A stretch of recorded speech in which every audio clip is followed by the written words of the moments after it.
A happy morning to those of you who are just joining us. Thank you for watching UBC. My name is Joan. It is the moment for our financial reporting. Welcome back from Tourism Express, that is proudly sponsored by Uganda Tourism Board. Don't forget that Good Morning Uganda business is enthusiastically supported by Ministry of Agriculture, Animal Industry and Fisheries. Straight up, we are going to have a deep insight into what some of our financial institutions in Uganda look like. And of course, Uganda's credit market is still consumption driven, with much lending going to personal loans and trade. Now, our reporter Wadulo Arnold Mark had a sit down with NCBA Bank CEO to discuss this trend and more. Let's have a look at this profound analysis. Today brings you an exclusive business interview with Mark Muyobo, the CEO of NCBA Bank Uganda. In today's first part, we explore shifting capital from consumption lending to production sectors like manufacturing and agro-processing to fuel Uganda's $500 billion 2040 vision. Happy New Year and welcome back from the election. Wow, Happy New Year. It's February, so I don't know whether it's still late to say Happy New Year. Yeah, I think it's okay. Thank you. Thank you very much. Yeah. Allow me to start off with a question. Many people say that Uganda's credit market is still consumption driven, which with much lending going to personal loans and trade, isn't it important for banks to start reallocating capital towards production sectors like manufacturing and agro-processing and the likes? What do you have to say about this? Thank you very much, Mark. And very, very important question to start off our discussion. And first of all, welcome to NCBA. On a certain level, you are right that most of the funding has actually gone into the consumptive sector. But if you actually look at the economy, I would divide it into two sections. You have the consumptive section or sector, and then you have the industrial sector.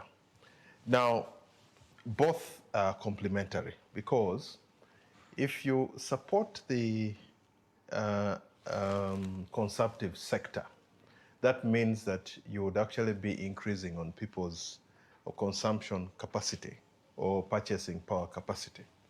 And those very people are the ones who will be going to buy the goods and services or goods that are actually manufactured by the manufacturing sector.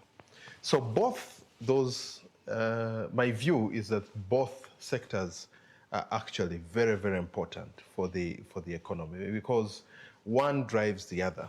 If you have a low purchasing power in the economy, then whatever that the manufacturers are actually producing will actually not be bought, and that will mean that they don't have the ability to actually expand, and that means that the industrial sector will actually be contracting, and if there are no additional investments in the industrial sector, then that will actually contract.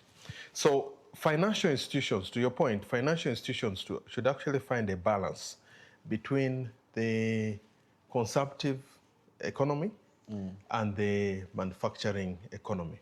Of course, in the manufacturing economy or the industrial economy, there are additional returns, because there you are able to manufacture and export, and therefore with the exports you are able then to get foreign currency for the economy. And you're able then to build the economy much faster. So as NCBA, for instance, we actually find a balance. We have previously been corporate-led, and we are now certainly moving to the consumptive economy, so that we can actually find a balance between the personal banking and the corporate and investment banking. So banks should actually find a balance. And we are very, very strong in both sectors. On the personal side, we are strong. on the corporate side, we're actually very, very strong. Okay, just to come in a little bit Yeah. at the point where you said banking giving to consumption and then relating that to consuming the products that are being manufactured.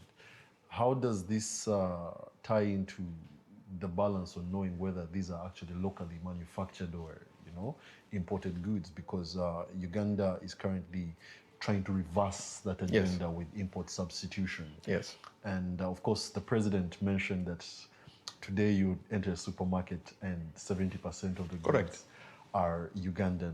How do you monitor, or how do you track that direct linkage to local production and money being given to the consumption arena? So certainly the country has made great strides over the past 40 or 50 years to actually be able to reverse that. Some of us who grew up during times of dire scarcity know what it means to actually have everything that you consume at home actually imported. And it is true to the fact that right now, actually more than 70% of the goods that you actually find in the supermarkets are actually manufactured here. And I would commend the government for their policies that have actually come in to actually encourage import substitution, encourage investors to come to the country, and to be able to revive the industrial sector. I mean, if you look at some of the policies that have actually been put in place, for instance, the industrial parks that have been set up around the country, that has actually had a knock-on effect on the what? First of all, the industries that have been set up in those industrial parks, that increases on the population that are actually employed, indirectly reducing on the unemployment rate. So to your point, certainly in order for us to reverse that, there should be a focus on industrialization. And you started our discussion around the 10-fold growth strategy to achieve the 500 billion GDP by 2040. And there are 4 areas that have actually been identified, which is agriculture processing, tourism, mineral development, and Services, the services, service sector. I think that alone, you can see that will actually transform this this economy. So it is important that the manufacturing sector is actually given, or the industrial sector is actually given the ability to actually build itself. And for instance, in the banking sector, and speaking for NCBA in particular, we have taken those sectors to be key as far as our strategy is concerned, enabling customers to actually be able to build and improve on their capability as far as manufacturing is concerned. Okay. Yeah. All right, a little away from manufacturing, let's talk about the small, medium enterprises. SMEs are key drivers of production, but often complain the access to credit, cost of capital has become a song. I can't be borrowing money at 18%, 21%, and expect me to, turn over a good, profit or, shit. So how can banks support SMEs better in this context? So you're absolutely right. I mean, the engine of this economy is certainly SME. The small and medium size enterprises are the ones that actually drive this economy. So I started by giving you a picture around the manufacturing side and then the consumptive side. So the manufacturer manufactures the good, but he's got to get it to the consumer. And in most cases, the manufacturer may not have the ability to actually distribute the good that he has actually been produced. So he should use an intermediary to actually be able to bring the product to the customer, to the final customer. And that is where the SME actually fits in. And it is both ways, both on the supply side and on the demand side. So if we are to look at on the supply side, the SMEs actually supply a significant amount of products into the market. And these SMEs always have got incentives or plans to actually grow. One of the biggest challenges has been collateral. And if you look at from where the financial sector has actually been evolving, you cannot borrow.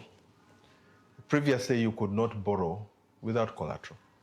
Collateral was actually the basis for you to actually be able to borrow.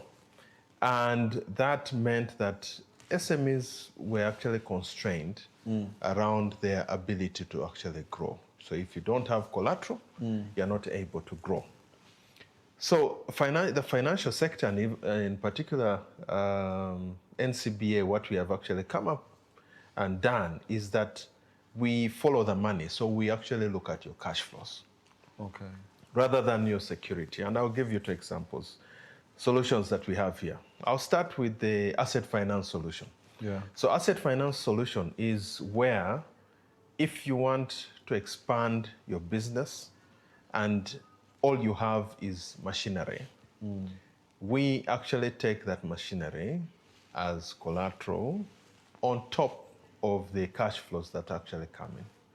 If, for instance, you have been in a business where, for instance, you have been hiring vehicles and your business, the cash flows have actually been very, very strong, and you want to now start owning your distribution fleet, the assets that you're actually buying would actually be the security that we would actually take, and based on the cash flows that are actually coming out of there, we would then be able to provide you with a solution to expand your business. Thank you for staying tuned. In the next part, we will delve deeper at how traders can scale their enterprises to even potentially becoming big producers using cash flow-backed non-collateral funding. Back to you, John. Mark, we look forward to hearing